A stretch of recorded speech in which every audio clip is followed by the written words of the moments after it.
సింహాద్రి అప్పలను దర్శించుకున్న భీమిలి ఎమ్మెల్యే గంటా శ్రీనివాసరావు ఆలయంలో స్వామికి ప్రత్యేక పూజలు చేసి కప్పస్తంభం ఆలింగనం అనంతరం వేద పండితులు గంటాకు వేదాశీర్వచనం చేశారు.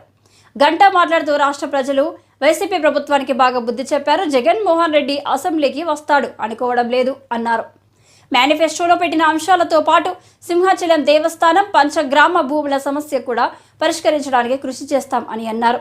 పోలింగ్ రోజు ప్రక్క రాష్ట్రాల నుండి ప్రజలు వచ్చిన తీరు చూస్తే అప్పుడే వార్ వన్ సైడే అన్నట్లుగా అనిపించింది అని, ఒక జాతరకు పల్లెటూర్ల నుండి కుటుంబాలు ఎలాగైతే వస్తారో కూటమికి ఓట్లు వేయడానికి కూడా అలానే తరలి వచ్చారు ప్రజలు అని అన్నారు.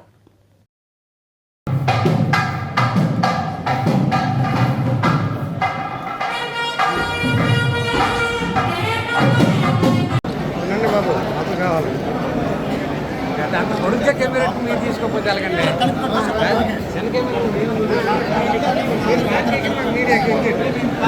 మీ మీడియా కూడా పంపించాలి. బాబు కూడా వచ్చింది సార్. మంచి సైడ్ సార్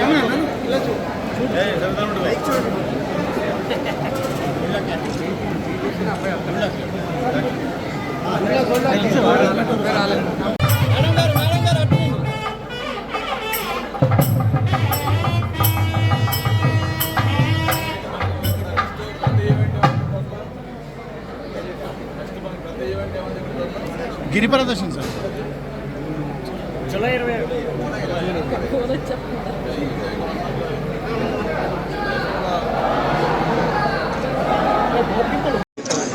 అందరికీ నమస్కారం.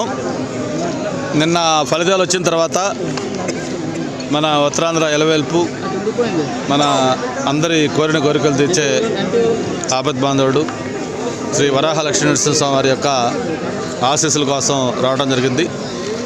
స్వామివారిని దర్శించుకొని ఆయన ఆశీస్సులు తీసుకొని ఈరోజు ఎన్నికల్లో గెలిచిన తర్వాత మళ్ళీ మొట్టమొదటిసారిగా మా నియోజకవర్గంలో ఏదైతే సింహాచలం దేవస్థానం ఉందో ఇక్కడి నుంచి బయలుదేరి మళ్ళీ భీమిలి ఆఫీసు కూడా ఇప్పుడు వెళ్ళటం జరుగుతుంది.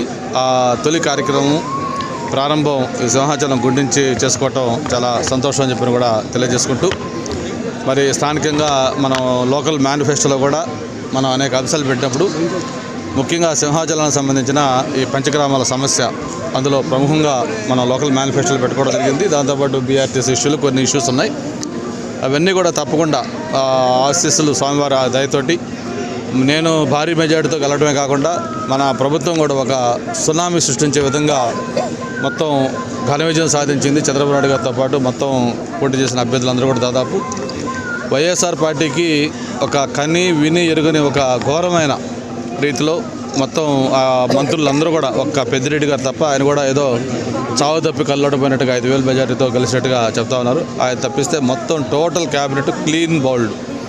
అంతేకాదు ఒకప్పుడు 151 మంది ఎమ్మెల్యేలతోటి మరి అంత ప్రభలాగా వెలిగిన వైఎస్ఆర్ పార్టీ 5 సంవత్సరాల టైం తర్వాత నిన్న జరిగిన ఎన్నికల్లో కేవలం 11 అంటే 11 సీట్లకి పరిమితం కావటం మొత్తానికి దానికి టోటల్ కర్మ కర్త క్రియ అన్నీ కూడా జగన్మోహన్ రెడ్డి గారు.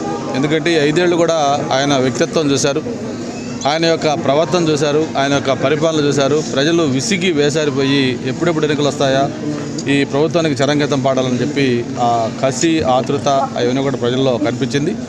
అందుకే మన ఓటింగ్లో అంత పెద్ద ఎత్తున పర్సంటేజ్ 81.6% పోలవటమే కాదు, మరి పోస్టల్ బ్యాలెట్లో అయితే 80 to 90% అబోవ్ ఈరోజు కూటమి అభ్యర్థులకి ఓట్లు వేయడం జరిగింది. అంతేకాదు పోలింగ్ రోజు పక్క రాష్ట్రాల నుంచి హైదరాబాద్ కావచ్చు, చెన్నై కావచ్చు, బెంగళూరు కావచ్చు, ఆ ప్రాంతాల నుంచి బస్సుల్లో కానీ ట్రైన్లో కానీ ఏలాడుతూ వచ్చిన తీరు, ముఖ్యంగా టోల్ గేట్స్ దగ్గర వెహికల్స్ జామ్ అయిన పద్ధతి, ఇవన్నీ చూస్తే మనకి సంక్రాంతి సెలవులకు ఎట్లాగైతే గ్రామాల తరలి మొత్తం ఈ ప్రాంతానికి వచ్చాయో దాన్ని మించి లక్షలాది మంది ప్రజలు వచ్చి ఇక్కడ ఓటు వేయాలని ఒక ఆతృత తపన కనిపించింది. అంతేకాదు మన పోలింగ్ రోజు నేను పొద్దున్నే బూత్కి వెళ్ళి ఓటు వేయాలని చెప్పిన ఎంఈపీ కాలంలో వెళ్తే 7 గంటలకు వెళ్తే అప్పటికే దాదాపు 300 మంది పైగా వ్యక్తులు లైన్లో ఉన్నారు, క్యూల్లో. అంటే 6 గంటలకు వచ్చి ఉంటారు.